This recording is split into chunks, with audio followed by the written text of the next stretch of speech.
Hey, what's up, guys? It's Gila Monster Mike, and I am back on the channel. What is going on, you guys? Fungo Mungo, let's talk about it. Okay, so pretty much Fungo Mungo is the band that I'm known for being in. I guess we got this thing started back in, geez, way back in '86, when we first had the first jam.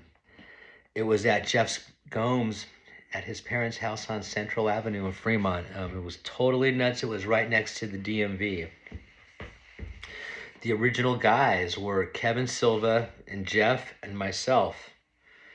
How did we get there? All right. Well, this is kind of an interesting, little bit of Fremont rock and roll folklore.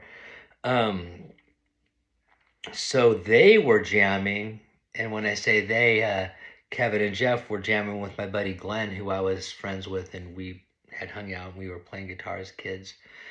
And so he was jamming with them. They were into playing a bunch of Rat and Dokken, just shred rock guitar, just badass stuff, because Glenn was a monster player. And, so my buddy Craig's band, Forbidden Evil, or Forbidden at the time, I'm not sure exactly what they were calling themselves, but they had ended up getting Glenn. And so Kevin and Jeff needed a guitar player. And Craig had suggested, hey, why don't you get Mike? And that kind of made sense. Um, at that time, at American High, yep, that's right, that American High, I was probably the only kid at school wearing a Steve Morris band shirt. And Jeff spotted that right away. Oh man, Steve Morris band, the introduction, the Dregs. And I'm like, oh, you like the Dregs? I like the Dregs. Let's be in a band. And we did. Holy shit, we sure did. And so anyway, so it was Kevin, Jeff, and I. And I remember it was in the summertime, and somebody was having a house party in Fremont, and they needed a band. And so, we thought like, wow, okay, well, they got me to play guitar and we needed a couple of songs. So we wrote a bunch of songs and we did one cover. And that cover was a Mahavishnu Orchestra song. For those of you guys know the Mahavishnu Orchestra, John McLaughlin, we played Meeting of the Spirits. That was a song that my guitar teacher, Joseph Blay, had taught me. And we played this weird punk rock version of it. And so that was kind of the beginning of the band, playing Fremont house parties and playing progressive rock music in a punk rock way. Super duper weird, but that was it. That was the beginning of the whole thing. And it was really super cool and awesome. So yeah, that's how the band started. First band practice at Jeff's parents' house on Central Avenue in Fremont, right next to the DMV. I remember walking up to the door, knock, knock, knock, knock, knock. Jeff's little brother answers the door and says, Jeff's not home. If you guys know JJ, Jeff's not home means Jeff is definitely home and we're jamming today. So that was an insane summer. We started getting really busy really quick and started playing a ton of shows. Our bass player, Kevin, and this is kind of an important part of the story, actually really, really super important. Kevin's brother-in-law, Dave, was the saxophone player for this band, Dot 3, who is pretty much my favorite band still to this day. Most amazing, ahead of their band ever. Dot 3, check him out. I highly recommend it. So we got to put Dave in a corner over here. He's a big part of the story. So anyway, we have this cool band and we're playing house parties all summer long, all fun, but it's a three-piece and we're just writing songs. We're kind of a punk rock band. And at this time, I'm still going to American High. Yes, still that American High, made famous by our favorite buddies over there. We got a lot of Fremont friends that we're going to talk about. So back then, it must have been '86. And Run DMC, the Beastie Boys, and Suicidal Tendencies, and Oingo Boingo. Who would have thought Oingo Boingo would have influenced a band like Fungo Mungo? Oh my gosh. Craziness, right? King Crimson, all that stuff. But back then, primarily, really influenced by Suicidal and the Beastie Boys. This is before I had heard of you know, the Red Hot Chili Peppers or any of those kind of bands. And the popular radio station at the time was The Quake.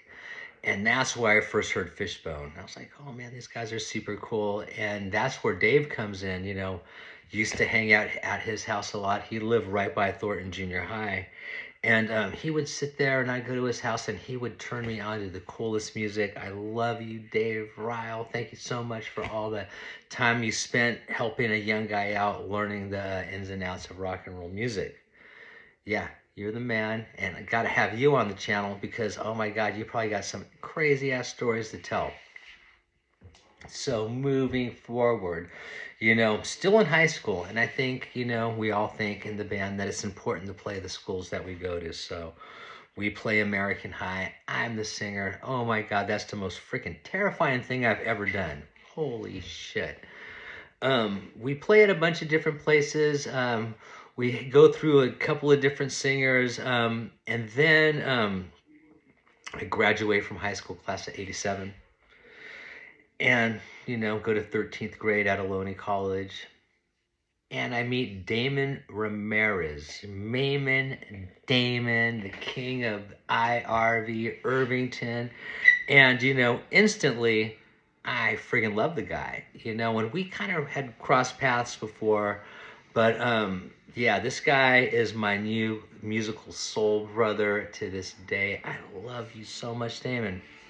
And so we're in drama class. And what's funny about going to Ohlone College is I joined the Ohlone Jazz Band, and I got an I, which stands for incomplete. Yeah, I was that bad in jazz music back then. Yikes, still am. Holy shit. But I remember trying to play over the changes and the saxophone players looking over at me and laughing. And I was like, oh God, terrible. So anyway, you know, we invite Damon over to the room to jam with us. And when I say the room, I mean the Surguard storage unit over off of Whipple Road in Union City. And that's a whole other video in itself. Remind me later to make a video about that because that is just pure awesomeness. So Damon comes down to the room. We're jamming Rush. We're playing Subdivision by Rush, you know, and we're getting into Turn It On Again by Genesis. And it's just freaking rad, right? It's like, you know, Damon totally blended in with us, you know, and it was just a beautiful, beautiful thing, you know. And to this very day, you know, I just did a gig with him a couple of months back, and it had been years since we had played together. And just, you know, being in the rehearsal room, you know, hanging out with him, it was just like, bam, magic. We're back rocking and rolling, jamming. So, Damon, I love you, brother. You're the man, dude. Yeah. The keyboards are the apocalypse of music. Yeah. Ask Damon about that. So anyway, I'll keep going before I take another break. Damon brings down this guy. Oh my God, this crazy dude that we, you know, he's like, I know this guy. He's going to be the singer for our band, you know. And back, like, I thought we were a progressive rock band, prog rock, you know, King Crimson, that kind of stuff. And he brings this guy, Damien, you know, to Ohlone College one day to meet me. And he shows up, and I'm like, who the fuck is this guy? You know, and holy crap. Who would have ever thought that we would have developed this musical kinship that would have lasted this many years, you know, this long. You know, again, we're talking 1987, and I'm recording this in 2025. So that's totally friggin' nuts, right? It's a long time. And so anyway, you know, and I remember him telling these guys, you know, it's not like, you know, we got him to be the singer for our band. He was telling these people, check out this band I just got. And so that tells you a lot about the guy, you know. He definitely knew what he wanted to do, where he was going, and what the plan was. So we go from this three-piece high school rock and roller band to, you know, we're in junior college now, 13th grade, and we got two new members, Damon Ramirez and Damian Gallegos. Friggin' radness, more radness. Bah.